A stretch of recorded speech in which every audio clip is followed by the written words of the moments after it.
I found something real interesting. Okay. That I thought was interesting. Tell me. Wonderful Bernie Sanders decided to become a Twitch streamer to reach more people. Yeah, I guess that's a good idea. I don't really know what to say about it. I mean, it would be pretty funny actually if Bernie was just 4 hours a day of hardcore Fortnite. Just. Last Wednesday, Epic and EA were questioned by members of the UK Parliament for predatory loot box and microtransactions found in games like Fortnite and FIFA. And practices in general. Yeah. Canon. I'm going to butcher that. Canon. Is it Canon? Well, maybe Canon. Let's call him Canon because Canon's cool. Wouldn't you if someone's like, oh, it's Canon, you'd be like, oh, okay. But if somebody was like, it's Canon Pence. So, Mr. Pence, the legal counsel for Epic Games, said they currently don't have a mechanism in place that automatically sets limits on the amount of time people can play for or spend on microtransactions. And MP Damian Collins said that the companies are the ones that are supposed to be responsible to track the consumers and what they do on their platform and what they're doing in the game. Yeah. Epic was also asked why they didn't have an age verification to any sort of microtransactions when it becomes to age 12 and older. And especially when the game was called to be addictive and it was called to be just altering behavior on addictive personality, right? Yeah. Let me see here. So the response that Epic gave was that the game is not addictive. Now, I want to start... No, it is not. Before we go on to this, I'm questioning as to why they would bring up the fact that one game that made over $2.7 billion in the last 2 years is not addictive, especially considering that those 2.7 million are usually done by microtransactions or any form of gambling for loot within the game. I'm curious as to why they don't believe their game is addictive, but I will move on by saying that MP... what did it say here? Well, this, I think, before you get too run away on this quote, yeah, let's keep in mind that this is the point, really. You know, you're saying, how could they not have thought that their game had addictive properties? And the quote from MP Collins. The quote says, "I don't believe that you don't know this information, and to me, it arouses suspicion that this isn't something you can discuss." Yeah. So the point, I think, really to bring it home there is they're saying it isn't addictive. Have they done any research on it? The answer is no. And I mean, or do they have any information on it? Period. Well, yeah. This is, I think, the point that the member of Parliament was trying to bring across was, you don't know. You're just saying it isn't. You have very little information to back up the opinion that you don't think it's addictive. Yep. And you should be doing the research to find out whether it is or isn't. So Houston Hospital makes chip implant to manage a chronic disease.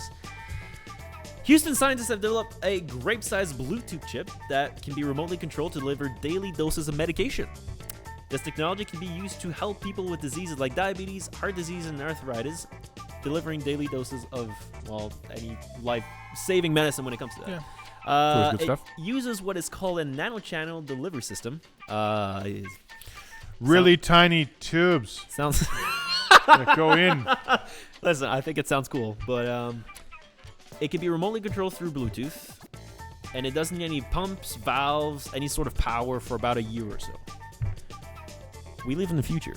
That's what I'm hearing. I think we just live now. I'm not sure if we live in the future. The future is now, then. How about that? Totally. Yeah. I don't know. That made sense. I think it's cool because, to me, I think it's cool because it could potentially be a life-saving situation where you just put a chip in and you don't have to worry about it. I mean, the other part of it, too, is that how many people are like, I'm supposed to take this every day, and I forgot, or I'm in a situation when I can't take it. I'm busy at work, and then I take it at a weird time of day instead of at my regular, 6 in the morning, and then all of a sudden my dosages are weird because I'm not getting it consistently.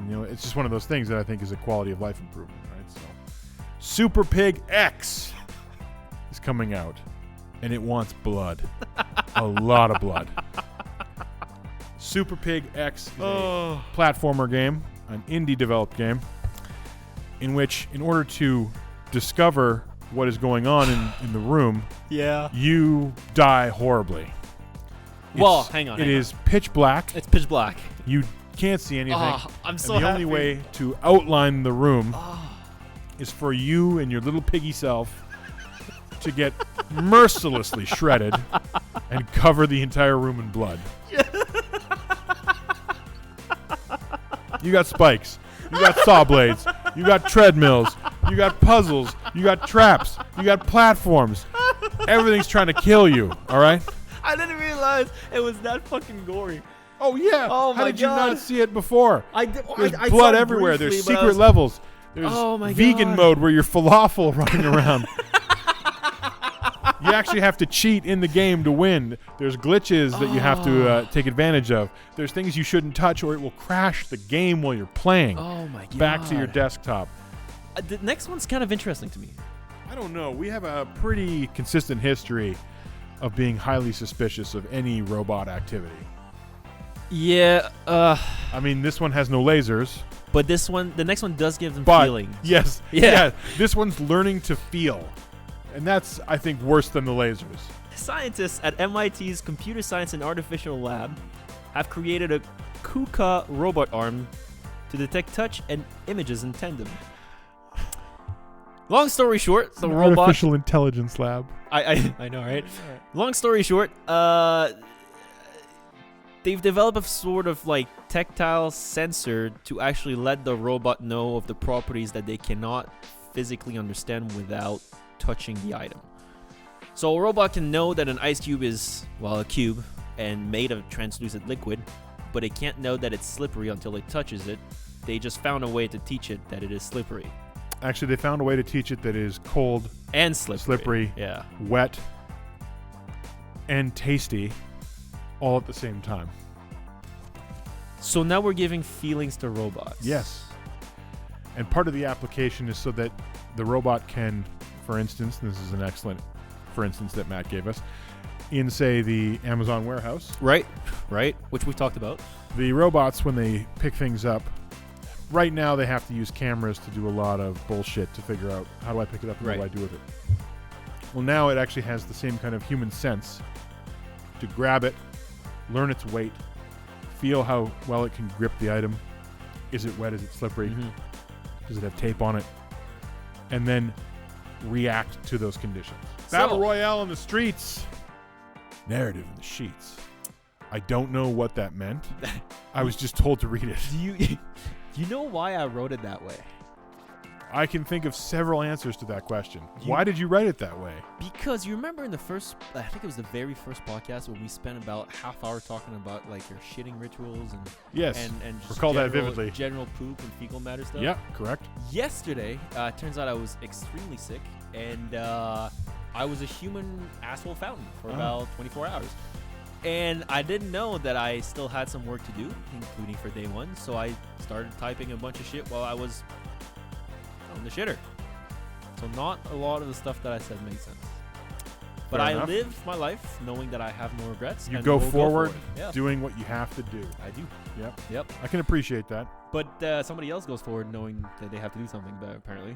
Yeah, so now that had nothing to do with what we were talking about, Absolutely not. PUBG Yes. has hired Glenn Schofield from Sledgehammer, the game studio, to create a narrative story for PUBG. That's right, a narrative for a battle royale game. They're sick of just jumping in and landing in the middle of nowhere and beating each other to death with frying pans. Now they want to know why. Schofield has worked out on such games as Call of Duty, Dead Space, is planning on leading PUBG in a new initiative called Striking Distance. Hang on. Can I? There got to be a sexy way for you to say that, right? Striking Distance. We'll work on it. All right. We'll work on it. So, there's a lot of potential there. PUBG is still maintaining its market share in the face of, I was going to say Skynet, but that's not the word at all. Fortnite. Apex. I don't know why where those two things got confused. Apex, Fortnite. A lot of these made a lot of money and they're drifting. So early in the week, there was a U.S. military drone that was shut down by the Iranian government Yes. over what was supposed to be, or was supposed to be called, international airspace. Well, that's the argument. That's the argument. That it was supposed right? to be international. Iran is claiming it was in our airspace. Now, because the U.S. troops are backing Syrian rebels, and because the U.S. has been having a lot of conflict with Iran for a very, very, very long time, Syria's caught in between current conflicts between Iran and the United States. So far, I think I've gotten this one pretty right. Yeah, somewhat. Okay. I think that's the problem with this thing is that it's a bit more subtle and also It is. more insane than most people can And manage. I'm really trying not to go into the specifics of this, Yeah. just because I don't want to get confusion. So, on top of that, Iran is part of a nuclear treaty. That treaty has been signed by a bunch of different countries in the world that limits Iran to actually weaponize uranium. Correct. The United States has said that they will not sign the treaty and that they will add sanctions to Iran if they do choose, and probably will, weaponize uranium. Mm-hmm. So, in that list of sanctions that the U.S. is bringing forward, there's a few elements that have been written in that particular portion that game developers, Riot Game, has interpreted as violating sanctions. So, U.S. is making a list of sanctions saying, well, if Iran decides to do this, these are the things that we're going to do against Iran. Well, they already have. They already have, and Some of these sanctions have already been put in. but some of them will come on for later things will happen, yes. Riot Games have figured out that in these sanctions, the use of their servers to go... Is it Fortnite? It's Fortnite, right? No. So far, you've been wandering around this headline like a crazy, drunk, blind man. It's League of Legends. League of Legends League of is Legends. no longer playable in Syria and Iraq. Yes. I was close. You were getting there. I was getting there. You're So taking yeah, your time. League of Legends can no longer be played in Syria and or Iran because Riot Games figured out that it would actually be breaking U.S. sanctions against Iran. Well, appointed they sanctions. concluded that it was a very likely chance that they would be Right. breaking the sanctions, violating sanctions, if they offered the services of their game to, I think, mostly Iran. Syria is kind of caught in the shrapnel of Yeah. this particular political nightmare, and shut it down. Users in Iran and Syria no longer have access to play League of Legends, which has pissed off a bunch of people. So last week we talked about a game that was called Mario Royale, which then turned into Infringio Royale, and then finally DMCA Royale, where you can now play a Battle Royale version of Super Mario Bros. Well, actually, that pretty much summed it up. You can play a Battle Royale version of Super Mario Bros. The first one to get to the flag wins. You can do a lot of stuff to your fellow players, and you look like Mario doing it. I think it's important that you give people the update about this particular story. I'm going to do it at the end. Okay. Yeah. So, yesterday, individual known as Inferno Plus on Twitter realized that he was getting really, really, really close to a copyright infringement from Nintendo and decided to reskin and remodel the entire game while still keeping the nature of the game the same. So he changed the skins, the color, the height, the boxes, the layout. He pretty much just kept the game mechanics in it. And then I showed up to studio today, and I was told the game's gone. Nobody can access the game, making this headline mute and pointless. But I figured I'd share it with you. He didn't get the cease and desist. They got a huge cease and desist from Nintendo, which is not surprising because Nintendo has also done the same for Pokemon Uranium. Jesus. Did you say Pokemon? Pokemon Uranium, and a wonderfully done Metroid remake. I think it's Samus Returns remake. AM2R. They both shut those fan project down, and now they just shut DMCA Mario Royale.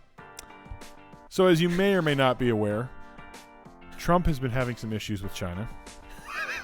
That's the understatement of the year. Yep. Yeah. We've talked about this before on day one.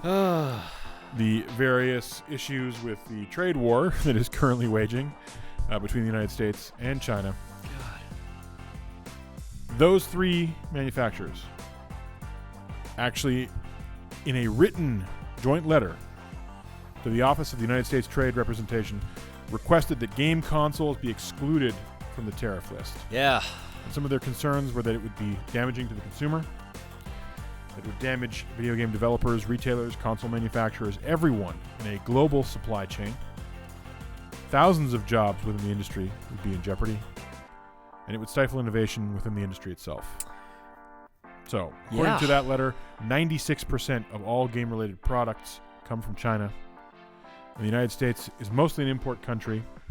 This would be a devastating blow to game makers who employ almost 220,000 people in the country. Have you ever been sitting at home after eating some turkey with your family, and you're like, hey, you know what would be fun? If we played a board game that ends all of our family joy. Why don't we do something that creates a grudge that we'll all carry with us for the next 40 years? And that's when Aunt Mabel, that stupid bitch, goes to the cupboard and gets the Monopoly board out. But wait! There's more? There's hope! There is hope upon the horizon because Monopoly now has the voice bank AI. What is that, you say? What is it? Essentially, they have created a device that will watch the game and make the calls on when you should get money, whose property you've landed on, whether you get paid out from the bank, whether you're mortgaging a property. Basically, an angry computer that overwatches the game and doesn't let you steal honeys out of the bank when Aunt Mabel goes to refresh her Tom Collins and get even more hammered and angrier at the game. So now you got to play by the rules. Control it all. That is the darkest line I think I've ever seen. Why does it look like when the Empire has taken over and killed all of the Jedi? Big Brother's back. This is what this is. It should just have like 1984 written all over it. It's shaped like a top hat. That's awesome. I didn't even notice that right now.